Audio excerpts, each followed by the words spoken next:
질문을 드리면서 말씀을 시작하려고 합니다. 이 질문은 오늘부터 사순절 기간 동안에 말씀을 묵상하시면서 이 질문을 여러분 스스로에게 가장 먼저 던지시면서 말씀을 묵상하시면 좋겠습니다. 여러분에게 십자가의 도가 있으십니까? 여러분에게 십자가의 도가 있으십니까? 십자가의 도라고 하는 것이 무엇입니까? 십자가의 도라고 하는 것은 예수님께서 죄인들이 지은 죄를 짊어지시고 십자가에 죽으시고 3일 만에 부활하심으로 말미암아 완성된 구원의 진리가 십자가의 도입니다. 이것이 여러분에게 있냐라고 하는 질문입니다. 쉽게 말씀드리면 인간이 구원을 얻을 수 있는 유일한 방법은 십자가의 도밖에는 없습니다. 그런 의미에서 볼 때 십자가의 도가 여러분에게 있으십니까? 라고 하는 질문에 저와 여러분이 어떻게 대답하느냐가 참으로 중요합니다. 스스로에게 그 질문을 던져보고 나의 신앙과 믿음을 점검하면서 십자가의 도가 있다라고 판단이 되어지면 구원을 얻을 수 있는 하나님의 백성이 될 수 있지만 십자가의 도가 있으십니까? 라고 하는 질문을 던졌을 때에 자신 있게 대답할 수 없다라고 한다면 저와 여러분에게 가장 중요한 구원은 거리가 멀어집니다. 구원받을 수 없는 겁니다. 이처럼 십자가의 도가 중요합니다.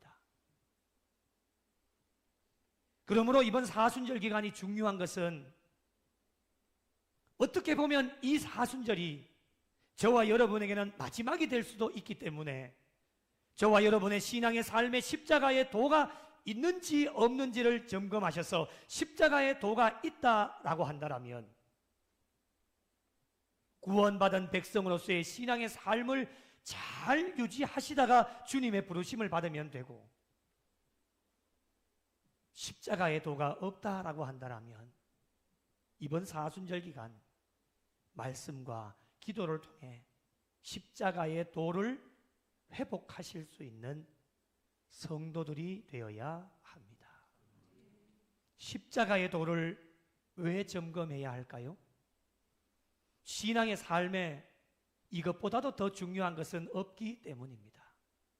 엄청나게 중요한 것입니다.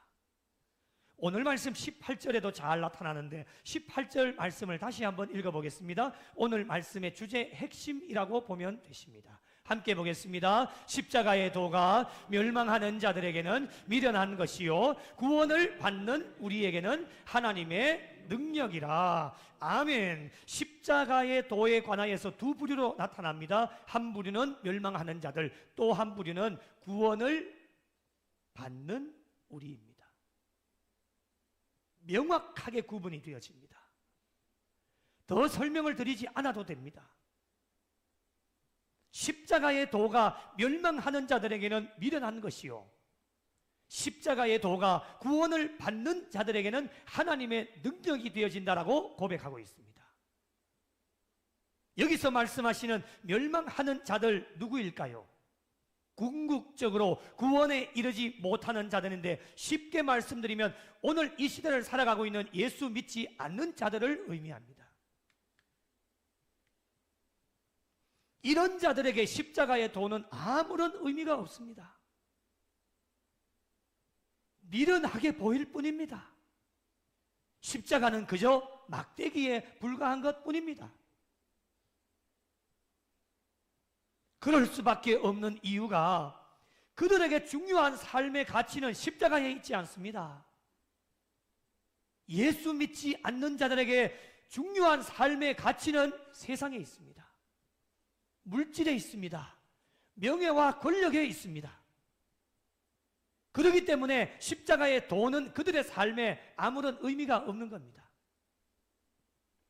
그러나 반대로 구원을 얻는 성도들, 저와 여러분에게 십자가의 도는 실질적으로 구원을 얻게 하시는 하나님의 능력이 된다라고 고백하고 있습니다.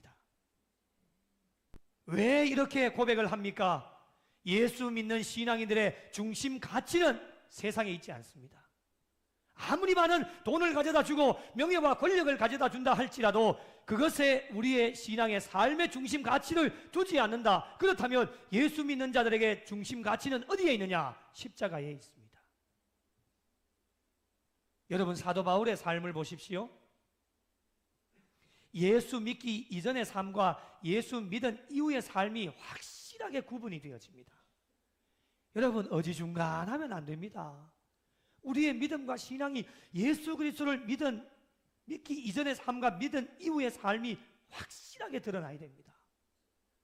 사도 바울의 삶이 확실하게 드러나지 않습니까? 예수 믿기 이전의 사도 바울은 자신이 배웠던 학문과 지식을 의지하게 되어졌고 그것이 그 사도 바울의 삶 가운데는 최고의 가치였습니다. 그렇게 할 수밖에 없었던 이유는 예수 믿기 이전에는 십자가의 도를 몰랐기 때문에 그렇습니다.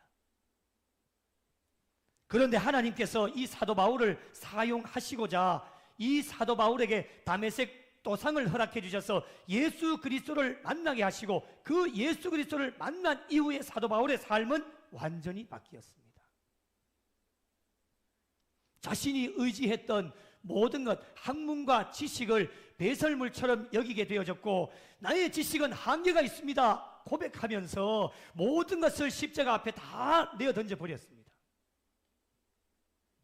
그 이후로 사도 바울에게 가장 중요한 것은 무엇이냐? 그의 삶의 가치는 십자가의 도였습니다.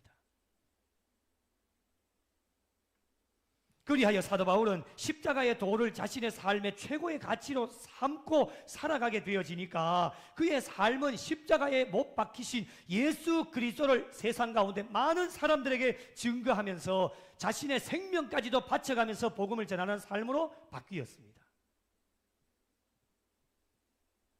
십자가를 드러내는 인생으로 바뀌었습니다. 사도 바울은 예수님을 믿음으로 구원받은 하나님의 자녀가 되어졌고 사도 바울에게 십자가는 그의 삶의 최고의 가치가 되었습니다.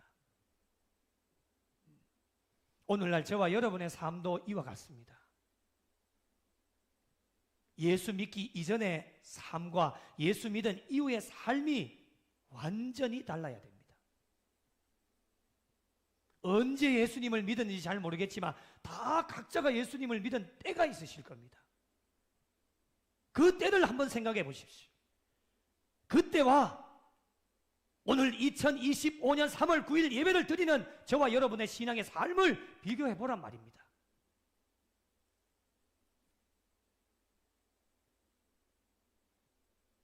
예수 믿기 이전에 저와 여러분의 삶은 세상을 최고의 가치로 삼았습니다. 돈이 최고였습니다.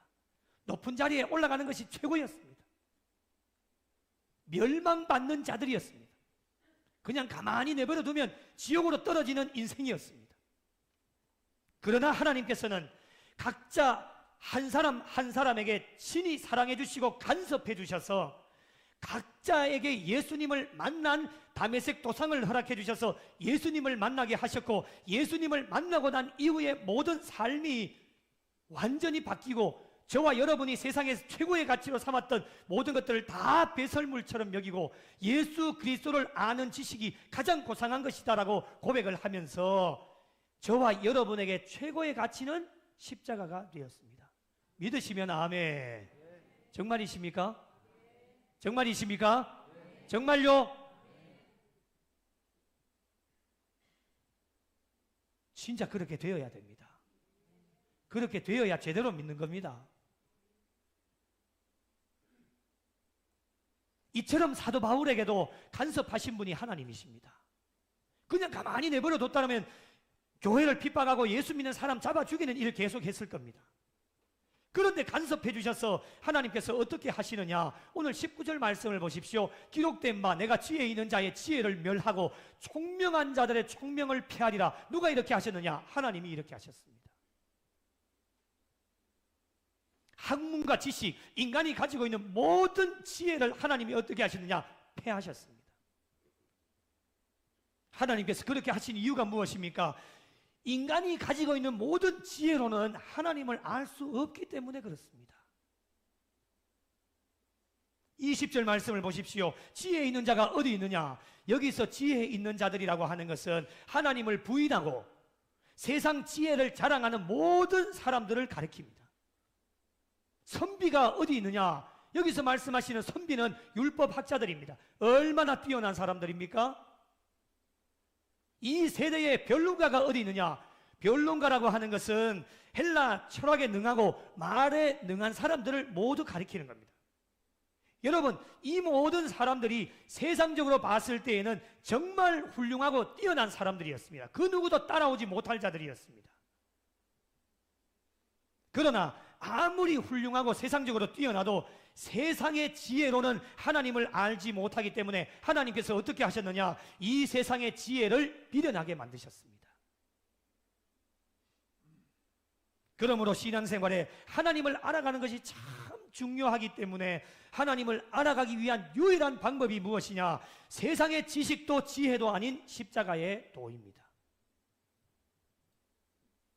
십자가를 통해서만 하나님을 알아갈 수 있다라고 하는 겁니다. 십자가의 도가 없다라면 하나님을 알 수가 없습니다. 세상의 지혜가 아무리 훌륭하고 뛰어나도 인간의 지혜와 지식은 한계가 있고 그 이상을 뛰어넘을 수가 없습니다. 뛰어넘으려고 해도 아무리 발버둥을 쳐도 안 됩니다. 박사학위 몇 개를 가지고 있어도 안 돼요. 그 이상을 뛰어넘을 수가 없는 그 이상의 영역은 사람의 것이 아니라 하나님의 것입니다. 그래서 십자가의 도가 저와 여러분에게 필요하다라고 하는 것입니다. 이 십자가의 도가 있어야 하나님을 알고 구원의 진리도 깨달아 알 수 있는 겁니다. 그런데 십자가의 도가 없으면 하나님을 알지도 못하고 구원의 진리도 깨닫지 못하기 때문에 저와 여러분의 신앙의 삶에 반드시 필요한 것이 무엇이냐? 십자가의 도입니다. 왜 신앙인들에게 십자가의 도를 이렇게 강조하고 있을까? 복음 전파의 사명 때문에 그렇습니다. 여러분, 사도 바울의 삶을 보면 금방 알 수 있게 되어지는데 하나님께서 사도 바울에게 복음 전파의 도구로 사용하시기 위하여서 그가 갖추어야 될 것은 무엇이냐? 학문과 지식이 아니었습니다. 십자가의 도였습니다. 그래서 그동안에 어릴 적부터 배웠던 학문과 지식을 다 배설물처럼 여기게 하셔서 하나님이 다 패버리셨습니다. 그래서 다메섹 도상에서 예수 그리스도를 만나게 하셔서 모든 것 다 주님 십자가 앞에 내려놓고 예수 그리스도만이 최고의 그의 인생의 삶의 가치가 되게 하셔서 복음을 증거하게 하셨습니다. 이 사도 바울에게 복음 전파의 사명을 감당하기 위해 필요한 것은 단 한 가지, 십자가의 도 밖에는 없었습니다. 다른 것은 불필요합니다. 그래서 폐하게 하셨고 버리게 하셨습니다. 학문과 지식도 필요하겠지만은 그것이 십자가의 도와 우리의 심령 가운데서 충돌이 일어나기 때문에 다 버리게 하신 겁니다. 그래서 오직 예수, 오직 십자가만 바라보고 나갈 수 있도록 사도 바울을 그렇게 만드시고 훈련시키셨습니다. 오늘날도 마찬가지입니다. 사도 바울에게 주셨던 복음 전파의 사명 제자들에게 주셨죠. 오늘 이 시대에 저와 여러분에게도 주어져 있기 때문에 주님의 지상 대명령을 순종하는 일에 저와 여러분에게 가장 필요한 것이 무엇일까? 인간의 지혜와 지식이 아닌 십자가의 도입니다. 인간의 지혜와 지식도 필요하겠지요. 그러나 여러분, 한계가 있습니다. 그 이상을 뛰어넘을 수가 없습니다. 그래서 그 한계를 극복할 수 있는 유일한 방법이 무엇일까? 십자가의 도입니다. 그래서 하나님께서 어떻게 하십니까? 21절 말씀을 보시면 21절 같이 한번 읽어보실까요? 시작. 하나님의 지혜에 있어서는 이 세상이 자기 지혜로 하나님을 알지 못하므로 하나님께서 전도에 미련한 것으로 믿는 자들을 구원하시기를 기뻐하셨도다. 아멘. 세 번역에는 이렇게 번역을 합니다. 이 세상은 그 지혜로 하나님을 알지 못하였습니다. 당연한 것 아닙니까? 하나님의 지혜가 그렇게 되도록 한 것입니다. 하나님이 하신 일입니다. 하나님께서 어리석게 들리는 설교를 통하여 믿는 사람들을 구원하시기를 기뻐하시는 분이 하나님이십니다. 여기서 말씀하시는 전도에 미련한 것이라고 하는 것은 십자가에 못 박히신 예수 그리스도를 전하는 것, 이것이 바로 전도에 미련한 것입니다. 여러분, 복음의 핵심 아닙니까? 전도라고 하는 뜻은 넓게 선포한다. 무엇을 선포합니까? 복음을 선포하는 것이 전도입니다. 무엇을 선포해야 될까요? 23절 말씀해 보니 우리는 십자가에 못 박힌 그리스도를 전하니. 할렐루야. 예수 그리스도만 전하면 됩니다. 다른 것 전할 필요가 없습니다. 예수 그리스도를 온 천하에 다니면서 선포하는 것이 전도입니다. 다른 것 자꾸 전하려고 하니까 힘든 겁니다. 학문과 지식도 한계가 있죠. 다른 것 전하지 마십시오. 여러분이 직접 경험하고 직접 체험하신 예수 그리스도 하나님을 증거하면 됩니다. 그것이 전도입니다. 결과는 누구에게 달려 있습니까? 하나님께 달려 있습니다. 하나님께 결과를 맡기고 저와 여러분은 지금까지 우리가 부족하고 연약하지만 체험하셨던 예수 그리스도 하나님을 증거하면 되는 겁니다. 이렇게 복음을 선포하게 되면 세상에 믿지 않는 자들은 선포되어진 복음을 듣고 어떻게 평가를 하느냐? 미련한 것이라 평가를 합니다. 참 미련하다. 서두에도 함께 나누었지요. 십자가의 도가 구원의 진리인데 멸망하는 자들, 예수 믿지 않는 자들에게는 미련한 것이라 분명하게 말씀을 하셨기 때문에 하나님께서는 저희들을 통해서 전도에 미련한 것으로 믿지 않는 자들이 미련하게 여기는 복음을 통해서 믿는 자들이 구원을 받기를 하나님은 원하고 계십니다. 세상 사람들의 입장에서 볼 때 전도라고 하는 것은 참 미련한 것입니다. 오늘 또 우리가 복음을 전하면요, 아이고 저렇게 미련하게 이 좋은 세상에서 뭐 하는 짓이냐고 저와 여러분에게 이야기를 할 겁니다. 그것이 당연한 이유는 하나님을 알지 못하기 때문에 그렇고 그들에게 십자가의 도는 아무런 의미가 없기 때문에 저와 여러분에게 손가락질을 하는 겁니다. 그래서 믿지 않는 자들을 십자가의 도를 믿는 저와 여러분을 미련하게 보는 것입니다. 여러분, 이 세상에서 누가 가장 불쌍한 사람일까요? 누가 가장 불쌍한 사람일까요? 배고픈 사람일까요? 헐벗고 굶주리는 사람들일까요? 여러 가지 질병으로 시한부 인생을 살아가는 사람들이 불쌍합니까? 어려운 상황 때문에 환난을 받고 핍박을 받는 사람들이 불쌍한 사람들입니까? 이런 자들도 불쌍하고 안타깝지만은 정말 이 세상에서 가장 불쌍하고 안타까운 인생은 십자가의 도를 미련하게 생각하고 십자가의 도를 믿지 않는 자들이 가장 불쌍하고 가장 안타까운 겁니다. 그 사람이 어디 있느냐? 지금 바로 옆에 있습니다. 내 남편입니다. 내 아내입니다. 예수를 믿지 않는 자녀입니다. 친척, 이웃들, 여러분이 작정한 그 이름의 주인공들입니다. 얼마나 불쌍합니까? 영적으로 생각해 보면 정말 불쌍하고 안타깝습니다. 그들 앞에 가가지고 불쌍하다 이야기하면 뺨을 맞을 수도 있습니다. 속으로 그래서 울부짖으면서 우리가 복음을 전하지 않습니까? 얼마나 안타까워요. 눈물이 나지 않습니까? 그들의 마지막을 저와 여러분이 알고 있지 않습니까? 십자가의 도를 믿지 않습니다. 예수를 믿지 않아요. 그들이 가장 불쌍하고 안타까운 겁니다. 이런 자들에게 누가 전도에 미련한 것으로 복음을 전해야 합니까? 저와 여러분 아니겠습니까? 저와 여러분이 안 전하면 누가 전합니까? 그들을 정말 긍휼히 여기는 마음으로 십자가에 못 박히신 예수 그리스도를 전할 수 있는 성도들이 되어질 때에 저와 여러분에게는 십자가의 도가 있는 삶을 살아가는 것이 되어집니다. 이렇게 십자가의 도를 전하며 나갈 때에 복음을 듣는 자들의 반응이 두 가지로 나타나게 되어지는데, 한 부류는 복음을 아무런 거부 없이 받아들이는 사람들입니다. 얼마나 감사합니까? 어떤 토도 달지 않습니다. 모두가 이렇게 되어지기를 원하는 마음으로 우리가 기도를 합니다. 우리가 정말 어렵게 복음을 전했는데 그들이 아무런 거부 없이 내가 당신이 믿고 있는 예수 한번 믿어보겠습니다라고 따라올 수만 있다면 얼마나 좋겠습니까? 그거 다 바라지 않습니까?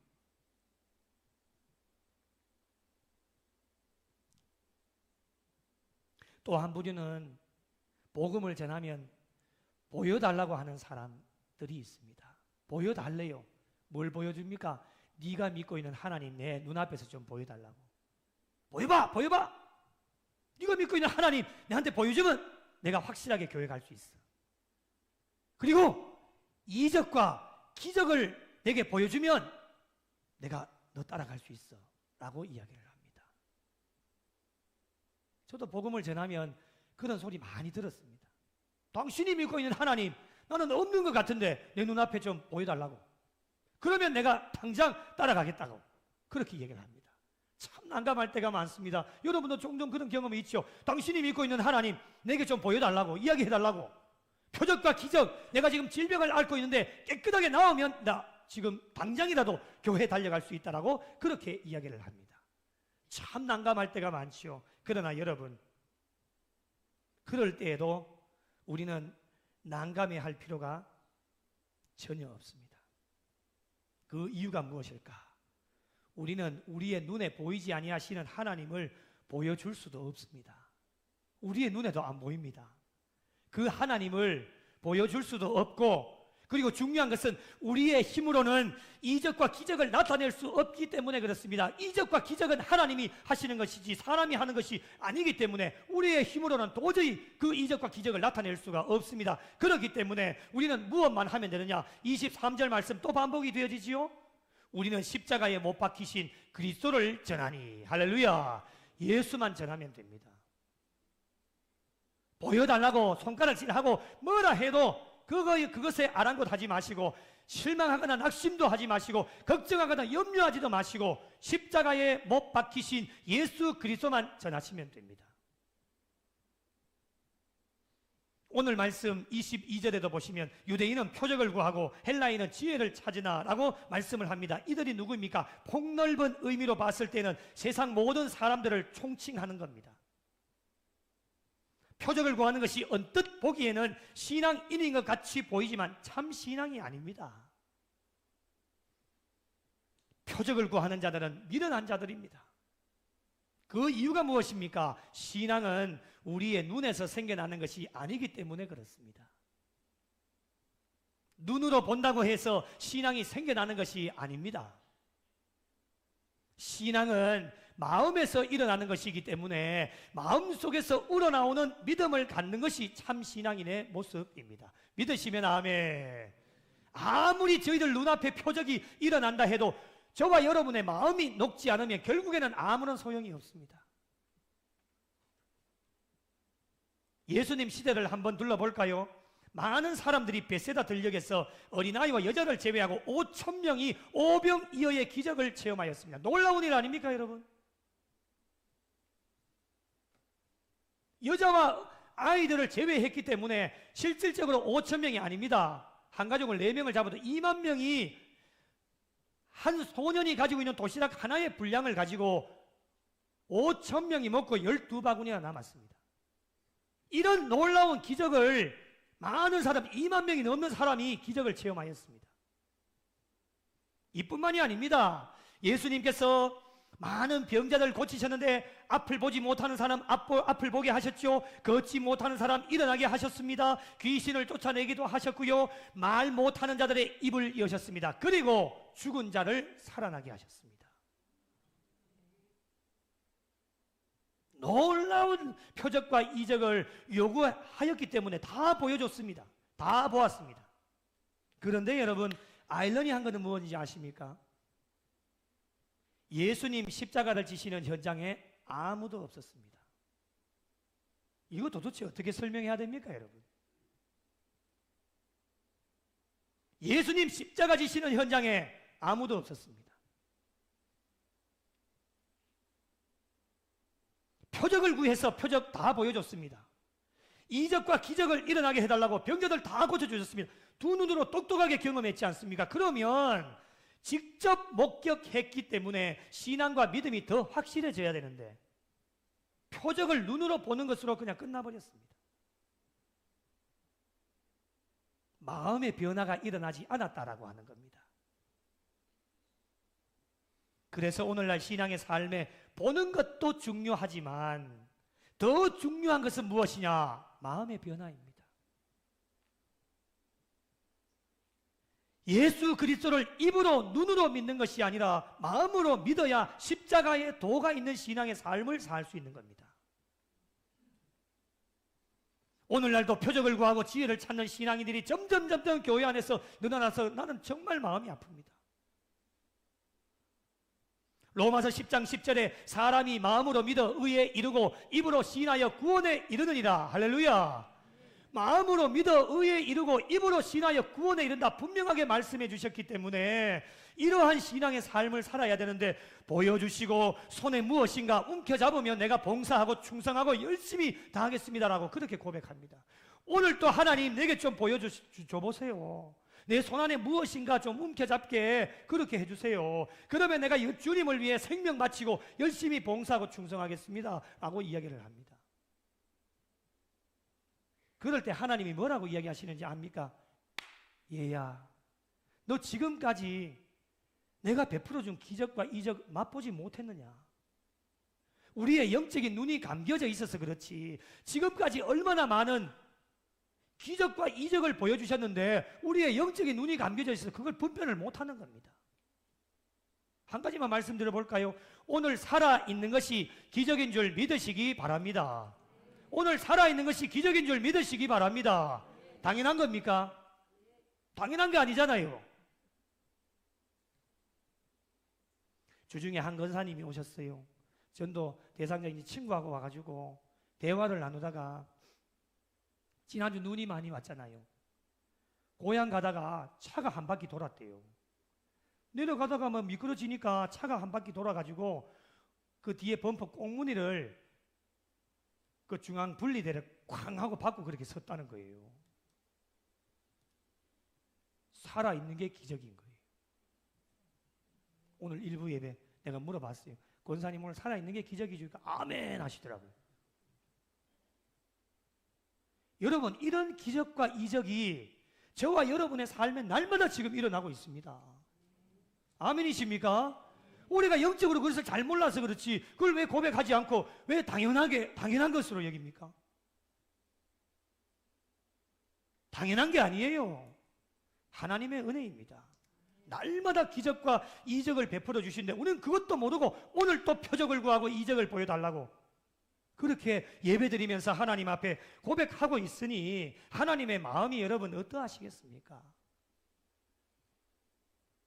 겉만 화려하고 속은 비어있는 신앙인들인 것이죠. 이들이 왜 이렇게 되었을까? 많은 원인들이 있지만 십자가의 도가 사라졌기 때문에 그렇습니다.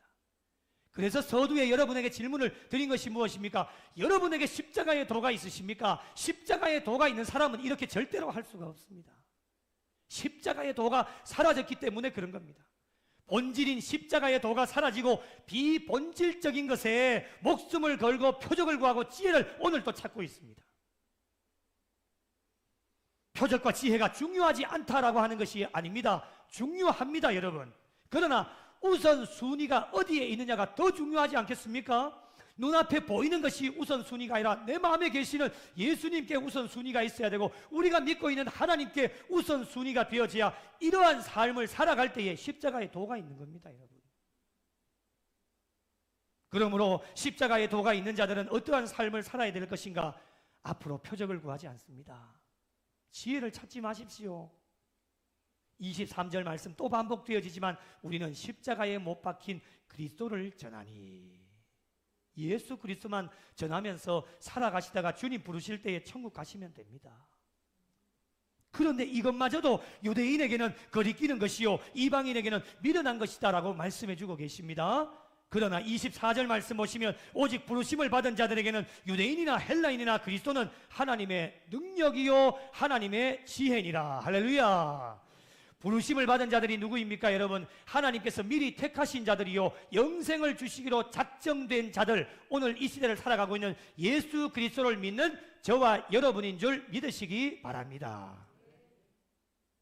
결론은 신앙인들에게 십자가의 도가 반드시 있어야 되고, 이 십자가의 도는 어떤 것으로도 바꿀 수도 없고 주님 부르시는 그날까지 십자가의 도를 붙잡고 나가는 신앙인들이 되어야 된다는 겁니다. 사랑하는 성도 여러분, 사순절을 보내고 있습니다. 서두에 제가 말씀을 안 드렸는데 제일 첫 번째로 제가 설교 원고를 할 때 이렇게 적었습니다. 제 수요일부터 사순절이 시작되었고 사순절 첫 주를 맞이합니다. 이번 사순절은 연례 행사처럼 아무런 생각 없이 지나가는 사순절이 아닌 정말 나의 삶의 마지막 사순절이라고 생각하시고 예수님과 십자가를 깊이 묵상하셔서 이번 사순절을 통해서 신앙과 믿음이 더욱 강건해지고 주님 오시는 그날까지 십자가의 삶을 살아내실 수 있는 복된 성도들이 되시기를 예수님의 이름으로 축복합니다. 제가 이렇게 적었습니다. 여러분 진짜 이렇게 사셔야 됩니다. 2026년의 사순절은 우리의 것이 아닙니다. 마지막입니다. 마지막 이 사순절 기간 남은 여생 주님 부르시는 그날까지 십자가의 도가 하나님의 능력이 되고 하나님의 지혜가 되기 위하여서는 표적과 이적을 먼저 구하는 것이 아니라 하나님을 먼저 구하실 수 있는 성도들이 되시고 전도에 미련한 것으로 믿는 자들을 구원하시기를 원하시는 하나님의 뜻에 순종하셔서 십자가에 못 박히신 예수 그리스도를 전하는 삶의 최선을 다하셔서 저와 여러분에게 각자에게 허락해 주신 예수님을 만난 장소인 다메섹 도상을 다시 한번 떠올리시고 기억하셔서 날마다 십자가의 도를 고백하며 십자가만 자랑하고 높이는 삶으로 십자가의 도가 구원을 받는 저와 여러분에게 하나님의 능력이 되어져서 남은 여생도 하나님께 영광이 되어지고 하나님을 기쁘시게 해드리실 수 있는 복된 성도들이 되시기를 예수님의 이름으로 간절히 축원합니다. 수말 없는 세대 가운데 빛을 잃은 세상 향하여 진리의 등대로 세우신 몸된 교회 복음의 능력 나타내소서 예수의 흘리신 보혈로 사신 교회 십자가 사랑만 증거하는 교회 죽어가는 영혼 살려 일으키고 가난한 자에게 나눔과 섬김을 주의 교회를 새롭게 하소서 말씀으로 성령으로 주의 교회를 부르시키소서